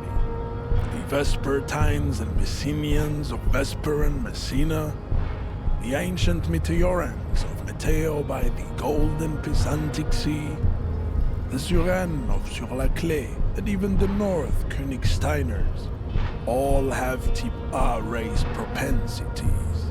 The other large Mondial civilization, the Mesk, are too yellow and oleaginous to count as a heroic race. True, they are violent and expansionist, but they have a glandular problem. Overproduction of sebum. Sebum is leaking into their brains, making them listen to El Mariachi music and eat toxic minced meat-based food, which in turn only produces more sebum. As proven by the Maun and the Mesk, Occidental type A is in retrograde. The Seminese and the Areopagite are on the ascent. The indigenous people of this, the Insulindian archipelago. The Seminese inhabit the southern islands. I am Seminese, from the stock of Ulmuir on Ile de Fantôme. The Areopagites are the master race of the Ile Maran deserts. The Seminese are descendants of the Areopagites. We came here during a heroic migration from Ile Maran to Ansuland, thousands of years before the lactose-intolerant Maun-ridden Occidentals discovered this place. The Areopagites are sleek, long-headed. The Seminese are powerful, mesomorphic. The former is an immutable progenitor, unchanged since the Super Isola of Pericarnassus. Ancient brains rest in their slender skulls. The latter is perfected and adapting. Together they form the Simeno-Areopagite or Simeopagite superrace. That is all. There are no more type A races in the world. Nature was not capable of more.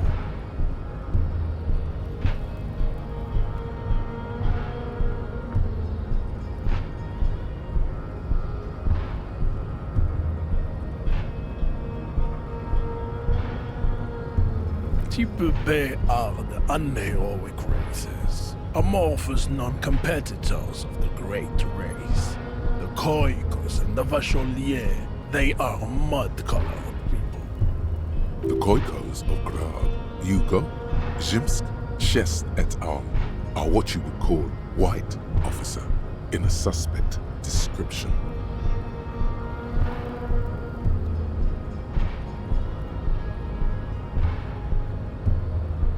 Yes, to an untrained eye, the Khoiko appear white and pinkish, like a hand sandwich. But look into their eyes and you will see. They are of an indistinct color, and so is their skin. Unhealthy, muddy, and ashen. Pinkness is a racial quality that has to be earned through centuries of advanced ballistic warfare and cultural domination that the Grad people have undergone for drinking Al-Rul and smoking the degenerate tobacco herb, and for eating potato. The Khoiko, the countless micronationalities of Grad, are all inexplicably obsessed with potat. The only thing they like more is dividing into microscopic ethnostates, like political amoeba. Wouldn't TB1 for ethnostates?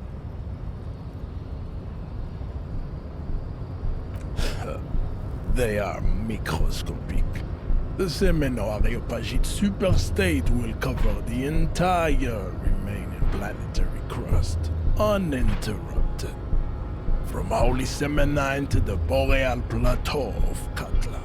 Its leaders will be the genetic epitome of the Semenese and Areopagite stock, elected by nature, not the base inner spoilage called demos. Revacholians, halfway between Type A and the racial Cauldron, two makes to know right from wrong. You tried your degenerate little revolution, which was the single greatest failure committed by humans in our 82,000-year history on this planet. Is it 82,000 years that we've been recording history? You have very little idea of what is happening, but that seems a little off.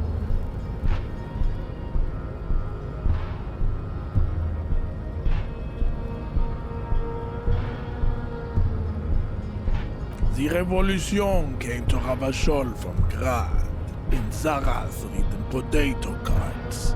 It is literally an illness, a prion disease that leaves the parietal and frontal lobe ridden with holes. A soft, sponge-like mass of dementia, hallucination, and paranoia. The revolution is fatal familial insomnia. A hereditary prion condition passed from the Koiko to the Occidentals. But not sexually. Probably through trade roots and potate acid, the prime component of the potato plant. Enough of type B mediocrity. Types CF are a museum of failed chimeric experiments and tragic maladaptations. They are tortured creatures waiting to be put to sleep. Your morbid interest in them worries me. Lesser races like the mosquito, a grotesque mixture of a masked woman and a Semenese man. Only possible if the mother is masked and the father Semenese.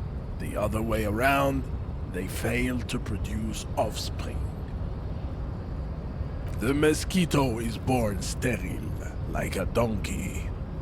All they have left is to ride customized motor carriages with hydraulic suspension, listening to aggressive El Mariachi music to vent their impotent despair. It seems unlikely that two human beings produce genetically sterile offspring.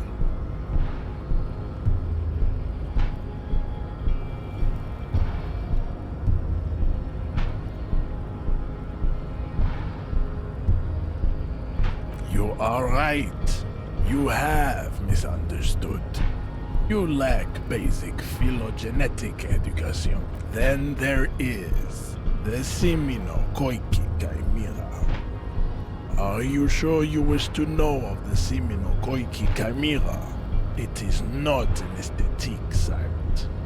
The Koiko, as you know, are very servile, especially when they meet the rich man. Racial scientists have toyed with the idea of crossing the Semenese with the Koiko to produce a super worker of Semenese strength and Grad servility.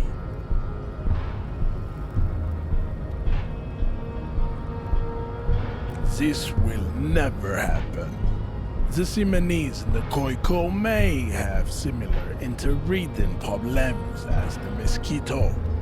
We will never know precisely. No Semenese man could maintain an erection in the suffocating potato stench of a Koiko woman or Koika. But enough.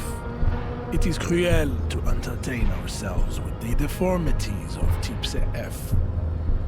Were there any able-bodied races you needed to You understand nothing.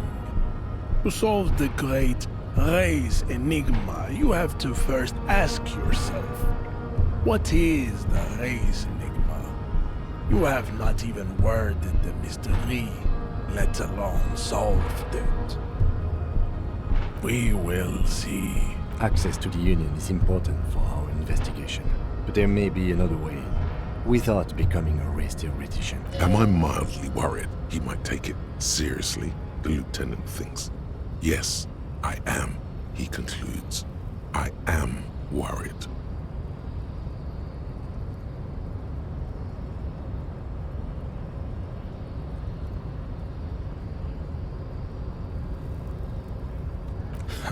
Lost, though. Buckled away at the last gate. This is why your haplogroup will never rise from the ashes. Now, I need to luxuriate in the private company of my babe. Leave me. I cannot possibly imagine what else we have to discuss, Tibere Vasholian. Your love for disco music and venereal disease? We still need to get into the harbor. We need help with the tree situation.